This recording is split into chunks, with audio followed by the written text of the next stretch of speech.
Hi, team. Hi, everybody. We're very close to starting shooting, which I'm excited about. That's always a fun transition to make, to go from prep to shooting. And I wanted to take a minute before we start that to acknowledge all the departments who, on every show ever made, make the shoot possible. There's so much that happens before we step onto set to shoot a scene, and I just want to acknowledge that and say thanks in a way to all those teammates who on this show and on every show help make it all possible. Firstly, we have the locations department.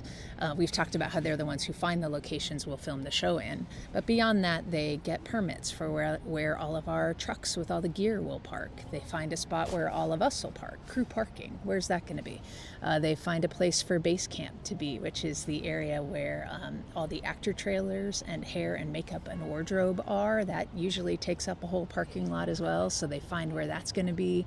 Let's say we're shooting in a diner and the scene takes place in 1972, making all this up, but let's say that's what we're doing. If we're shooting out the windows at all, we need to have police in play to keep traffic from going by, because you can't have present day cars going by in a 1972 scene. So we'll need police outside, and the locations department lines all that up. So that's locations. Costumes. So much happens with the costumes department in prep. Every person who steps onto camera steps in front of camera. If they step on the camera, something's gone awry. But if they step in front of camera, they have had fittings. There are shoppers who buy all the clothes that people are going to try on. There are people who tailor and alter the clothes after the fittings to make sure it's the desired fit. Sometimes if it's like a wedding dress, they'll just from scratch make the wedding dress. So there's a lot of people in play in that department who help make everyone look awesome when they step in front of camera. Hair and makeup are two more departments that are in play in prep. Asking questions like, would the dad who works at the diner have a beard or not? You know, do we want to keep the beard that the actor currently has, or do we want to shave him? Does this person need a haircut? Do we need a wig in play for the right kind of look for the time period? Just all of those questions are getting sorted out ahead of time and take time to do so. The camera department is also in play, prepping all of the gear that they need to use for the show, what we'll actually film the show on. And our DP, Zoe, will be working with them to just fine-tune what lenses we're going to use.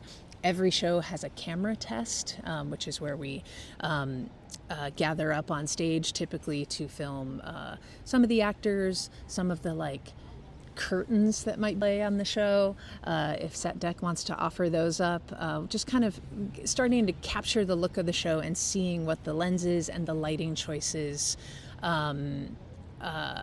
contribute to the look that other departments are putting together as well, and just marrying all that up to make one unified look for the show. The transportation department, they do a lot. They drive all the trucks that carry all the gear for the show. They give all the actors rides to get them to the fitting, to get them to set, to get them to the airport if they're leaving town. They'll arrange to give us a ride, again, when I talk about crew parking, from where we park our cars to set every day. They drive us around on scouts like we did in prep, and any scouts that we kind of need to do as we continue shooting. So they're very much in the game with us as well. The art department and the set deck department are two more that are very active in prep. Any location that we step into has been kind of transformed by them typically. Like, let's go with this diner example. Do the walls need painting? Are the walls the right color, or do we need to change the color? Is the furniture that's in the space what the production designer has in mind, or did the set deck team need to bring in different furniture to transform the space? They have a whole team at the office who's lining up the timing based on the schedule that I made. When do we need all that furniture in-house by, and making sure it's purchased by then or rented by then to be in the space at the right time. Let's say we're shooting an outside scene, an exterior scene at this diner. Does a deck already exist there, or a patio that we'll shoot on? Does the construction team, in addition to all their work building all the sets on stage, do they need to come by to secure the deck and just make sure it's safe for all of us to stand on it?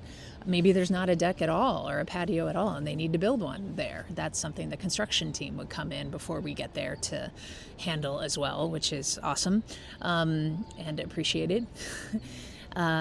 Another person in the mix is our still photographer.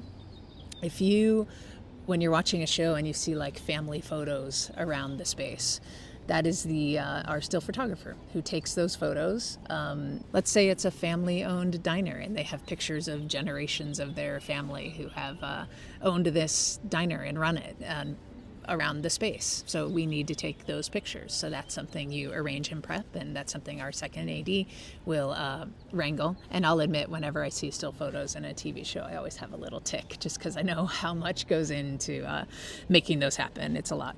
The rigging electric team is in play. They will prep every space to have power, basically. They'll lay cable, work with transportation to bring in a generator so that, again, when we step onto set, we can plug all of our equipment into the power that they have provided. Because if you tried to plug it into the existing power in the space, you would, I don't know the right term, blow a fuse.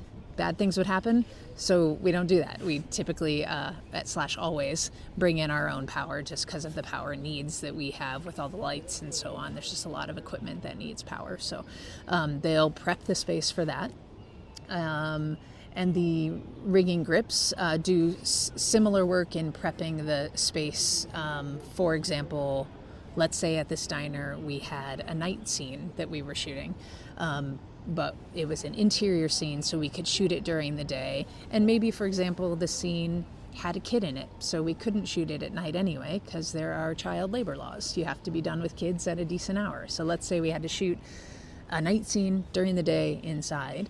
The rigging grips would come in and tent the area and tent all the windows so that it can be daylight outside but look like night inside, so that when we get there, it's all ready to go. We still have work to do with the fine-tuning the lighting and everything, but a portion of the time-consuming prep has happened before we even get there, which is, again, what makes it possible. We wouldn't be able to get everything done in a day if the electric department had to lay cable day of, or if the grips had to set up this tent day of. It just wouldn't be possible. So we need all of that prep to happen, and I'm so grateful that it does.